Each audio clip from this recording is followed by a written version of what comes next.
कैसा है ये परफ्यूम, बात करते हैं इस इंट्रो के बाद। नमस्कार दोस्तों, आपका स्वागत है परफ्यूम ज्ञान में। मेरा नाम है हरप्रीत। आज हम केंजो ओम और द परफ्यूम के बारे में बात करेंगे। खुशबू, परफॉर्मेंस और इसके दाम के हिसाब से इसको खरीदना एक सही ऑप्शन होगा कि नहीं, हर चीज़ों के बारे में डिस्कस करेंगे। वैसे अगर पहली बार आप ये वीडियो देख रहे हैं परफ्यूम ज्ञान का, आपको काम का लगे तो आप कंसीडर कर सकते हैं सब्सक्राइब करना। आपके लाइक करने से ये वीडियो थोड़ा और लोगों तक पहुंचेगा, ये कम्युनिटी और बड़ी बनेगी, मुझे भी मोटिवेशन मिलेगी। इसके खुशबू के बारे में बात करते हैं। एक मरीन ग्रीन, हल्का फ्रेश, हल्का वुडी और मस्की खुशबू वाला परफ्यूम है। अब देखिए, ऑनलाइन ये सिर्फ 3 नोट्स को मेंशन करते हैं। कहते हैं टॉप में सी नोट का इस्तेमाल है, मरीन नोट का, मिड में इन्होंने लेदर का इस्तेमाल किया है और बेस में पचूली का इस्तेमाल है। पर्सनली मुझे लगता है कि इसमें और भी नोट्स को ब्लेंड किया गया है। अब देखिए, मैं ये कहना चाहता हूँ, मैं कोई एक्सपर्ट नहीं हूँ, मैंने कोई सर्टिफिकेशन नहीं किया है, तो कभी किसी परफ्यूम को ब्लेंड भी नहीं किया है। ये सिर्फ परफ्यूम को इस्तेमाल करते करते कभी कभी कुछ नोट्स को लेकर थोड़ा कॉन्फिडेंस मिल जाता है। तो अगर कुछ सिमिलैरिटी मिलती है तो हम ये कह सकते हैं कि शायद इसमें अंदाज़ा लगा के कि ऐसे किसी नोट का इस्तेमाल है। देखिए, टॉप में जो सबसे प्रोमिनेंट नोट्स मुझे महसूस होते हैं, ऐसा लगता है मरीन नोट का इस्तेमाल है, उसके साथ एक बहुत ही माइन्यूट सी नटी फ्रूटी खुशबू लगती है। और मेरे हिसाब से शायद फिग का इस्तेमाल है, जिसको हम हिंदी में अंजीर कहते हैं। क्यों ऐसा कह रहा हूँ? क्योंकि ये जो परफ्यूम आता है बर्बरी का ब्रिट रिदम इंटेंस, लगभग 5 मिनट तक शुरुआत में थोड़ी सिमिलैरिटीज़ हैं। इसमें फिग का इस्तेमाल है, इसमें रास्पबेरी का भी इस्तेमाल है, लेकिन इसमें थोड़ी फ्रूटी एलिमेंट ज़्यादा है। इसमें जिस तरीके से पेपर, क्योंकि जो केंजो है इसमें भी हल्का पेपरी एलिमेंट मिलता है लेकिन उतना प्रोमिनेंट नहीं है। और शुरुआत में एक ग्रीन एलिमेंट है। और मैं कहूँगा कि देखिए, ये कहते हैं पचूली, लेकिन और भी थोड़े सिंथेटिक नोट का इस्तेमाल है। मैं कह सकता हूँ शायद अर्टमेशिया जैसे नोट का इस्तेमाल है, क्योंकि जो ये प्राडा का परफ्यूम आता है लूना रोसा ब्लैक, इसमें एक ग्रीन एलिमेंट मिलता है, थोड़ा सा डेटेड लगता है, पुरानी खुशबू लगती है। वैसा केंजो में भी एक ग्रीन एलिमेंट लगता है, बहुत खूबसूरत सी खुशबू है, लेकिन ये है हल्की पोलराइजिंग भी हो सकती है। अब मैं मरीन कह रहा हूँ तो आप ये मत सोचिएगा बहुत फ्रेश एक्वाटिक खुशबू है, नहीं, ऐसा नहीं है। शार्प भी नहीं है, ये कहूँगा इंटेंस है, लेयर्ड लगती है, भारी खुशबू लगती है। क्योंकि उमूमन जो मरीन फ्रेश खुशबू वाले परफ्यूम आते हैं उनमें ऐसा लगता है टॉप नोट में एक्वाटिक मरीन नोट को ब्लेंड किया गया है सिट्रसी, जैसे बर्गमॉन, टैंजरीन या लाइम जैसे नोट को, जो शार्प फ्रेश खुशबू होते हैं। लेकिन यहाँ पे ऐसा नहीं है, ऐसा लगता है कि थोड़े इंटेंस नोट के साथ ब्लेंड किया गया है। अब ये कहते हैं इसमें लेदर का इस्तेमाल है, महसूस होता है ग्रीन एलिमेंट के साथ मिला हुआ है। मुझे ऐसा लगता है कि इसमें एम्ब्रॉक्सिन का भी इस्तेमाल है। मैं ऐसा क्यों कह रहा हूँ? क्योंकि जो हल्का सॉल्टीनेस इसमें महसूस होती है, पहली बात तो मरीन नोट के साथ भी वैसा मिलता है, लेकिन और भी मस्की एलिमेंट है और थोड़ा भारी लगता है, लेयर्ड लगता है। और परफॉर्मेंस भी जो इन्हेंस हो रही है, मुझे ऐसा लगता है कि मिड में या बेस में एम्ब्रॉक्सिन का इस्तेमाल है। पचूली महसूस होता है लेकिन बहुत प्रोमिनेंट नहीं है, मिली हुई खुशबू है। अब देखिए, इसमें जो लेदर का इस्तेमाल है, मुझे ऐसा लगता है स्वेड लेदर का इस्तेमाल है। बहुत ज़्यादा एनिमलिक नहीं है, बहुत इंटेंस भी नहीं है, और जिस तरीके से उसको ब्लेंड किया गया है थोड़ी इंटेंसिटी देता है, लेकिन बहुत पोलराइजिंग ऐसा नहीं है कि बहुत चैलेंजिंग हो। ये भी कहना चाहता हूँ कि एक जो परफ्यूम आता है मार्क एंटोइन बर्वा का गैनीमेड, लोग कहते हैं कि इसमें सिमिलैरिटी है।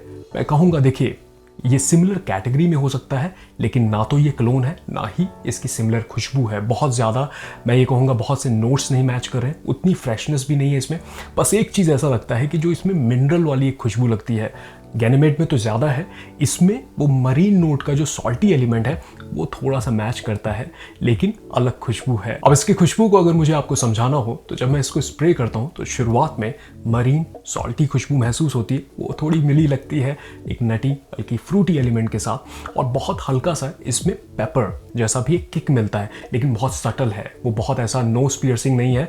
हो सकता है कि ब्लैक पेपर के नोट का इस्तेमाल हो या पिंक पेपर कॉर्न का भी इस्तेमाल हो, एग्जैक्टली पता नहीं चलता है, लेकिन एक हल्का सा बहुत माइन्यूट सा पेपरी एलिमेंट है। अब मैं ये कहना चाहता हूँ कि जितनी ज़्यादा इसमें मरीन सॉल्टी खुशबू की बात होती है, मुझे लगता है ग्रीन एलिमेंट की उतनी बात नहीं होती। पर्सनली मुझे लगता है कि उतना ही इसमें ग्रीन नोट का इस्तेमाल है, क्योंकि देखिए, ऐसा किसी को लग सकता है कि जैसे हिना, जो मेहंदी में खुशबू होती है ग्रीन, बहुत ही माइल्ड, एक कैसी होती है हर्बेशियस, हर्बल सी, कोई कह सकता है वैसी, एग्जैक्टली वैसी नहीं है, और मुश्किल से 15 से 20 मिनट में ये अपने ड्राई डाउन में जाने लगता है। तो जो लेदर की खुशबू है वो थोड़ी प्रोमिनेंट होती है, थोड़ा मस्की हो जाता है। देखिए वुडी एलिमेंट थोड़ा बढ़ता है, पाउडरी लगता है थोड़ा मुझे ड्राई डाउन में, और जो ग्रीन खुशबू है वो तो शुरुआत से लेके अंत तक रहती है। मरीन भी बना रहेगा लेकिन थोड़ा फेड हो जाती है। फ्रेशनेस शुरुआत में लगभग 15 मिनट तक एक फ्रेशनेस लगती है, लेकिन एक्वाटिक नहीं है बहुत ज़्यादा, उसमें थोड़ा सा एक लेयर्ड लगती है। देखिए इसकी परतों को आपको समझना पड़ेगा। अगर किसी मरीन खुशबू की हम जो बात करते हैं तो ऐसा लगता है कि आप बीच पे बैठे हैं, लहरों की हवा वाली खुशबू है और मरीन एलिमेंट लगता है। लेकिन यहाँ पे अगर आप किसी नाव पे बैठ करके थोड़े और गहरे पानी में जाए जहाँ पे डार्कनेस है और हर्बेशियस पौधे हैं, तो वैसी खुशबू होगी इसकी, और उसमें और लेदर के नोट को मिला लिया जाए, थोड़ा और इंटेंस कर दिया जाए, तो ऐसी खुशबू लगती है। ये आपको समझना पड़ेगा कि इसकी ओपनिंग और ओवरऑल जो डीएनए है वो ऐसा है कि अगर आपको पसंद आएगा तो बहुत पसंद आ सकता है, और अगर ना पसंद आए तो बिल्कुल नहीं आएगा। ऐसा आपको लगेगा कि आप उसको एंजॉय नहीं कर पा रहे हैं। इसके परफॉर्मेंस के बारे में बात करें तो इससे मुझे अच्छी परफॉर्मेंस मिल जाती है, लगभग 7 से 8 घंटे तक स्किन पे। लॉन्जेविटी कपड़ों पे स्प्रे करता हूं तो लगभग 24 घंटे तक इसकी खुशबू बनी रहती है, लिपट कर रहती है, और शुरुआत के 2 से 3 घंटे तक मुझे लगता है कि ये प्रोजेक्ट करता है। मैं ये कहना चाहता हूँ कि इसकी खुशबू थोड़ी थिक लगती है, तो प्रोजेक्शन से बेहतर इसकी सियाज है। मतलब आप कभी कहीं पे हैं, अगर मूव करेंगे तो थोड़ी देर तक इसकी खुशबू वहाँ पे बनी रहती है। प्रोजेक्शन ऐसी नहीं है कि आप किसी कमरे में एंटर करें तो पूरे कमरे में खुशबू फैल जाएगी, ऐसा नहीं है। मेरे साथ तो ऐसा नहीं हुआ। मुझे ऐसा लगता है कि लगभग 2-2.5 फीट तक इसकी खुशबू महसूस होती है। मैं इसके 3 से 4 स्प्रे करता हूँ, लगभग 2 अपने नेक के साइड पे और 2 कपड़ों पे कर लेता हूँ, तो जो इससे ऑप्टिमम परफॉर्मेंस है मुझे वो हासिल हो जाती है। इसके इस्तेमाल के बारे में बात करें तो इसकी खुशबू के हिसाब से मुझे ये एक ऑल वेदर परफ्यूम लगता है, खास करके हमारे रीजन के लिए। देखिए बर्फ अगर पड़ती है तो उतना स्पाइसी नहीं है कि उतनी ठंडक को काटे, लेकिन अगर हल्की ठंडक में आप इस्तेमाल करें और गर्मी के लिए, हाई हीट के लिए, मैं कहूँगा थोड़ा सोचें तभी इसको लगाइएगा, क्योंकि ऐसा हो सकता है कि जो लेदर और मिनरल वाली हमने महक की बात की है वो इरिटेट कर सकती है। लेकिन इवनिंग टाइम के लिए, इंडोर्स के लिए खास करके इसका परफॉर्मेंस सही है, तो मुझे लगता है कि एक बढ़िया ऑप्शन हो सकता है अगर आप सभी मौसम के लिए कुछ चाहते हैं। हल्की सी मैच्योर खुशबू लगती है, तो अगर आप 20+ हैं, स्कूल, कॉलेज, दफ्तर के लिए कुछ चाहते हैं तो पहले समझें इसके खुशबू को। डीकेन इस्तेमाल कर लेंगे तो आपको थोड़ा आइडिया हो जाएगा, तब पूरी बॉटल खरीद सकते हैं, क्योंकि यूनिकनेस है ये। जैसे हमने बात की कि ऐसा हो सकता है कि आपको पसंद आए और ये भी हो सकता है कि आपको ना पसंद आए, और सेम चीज़ लागू होती है आपके सराउंडिंग पे।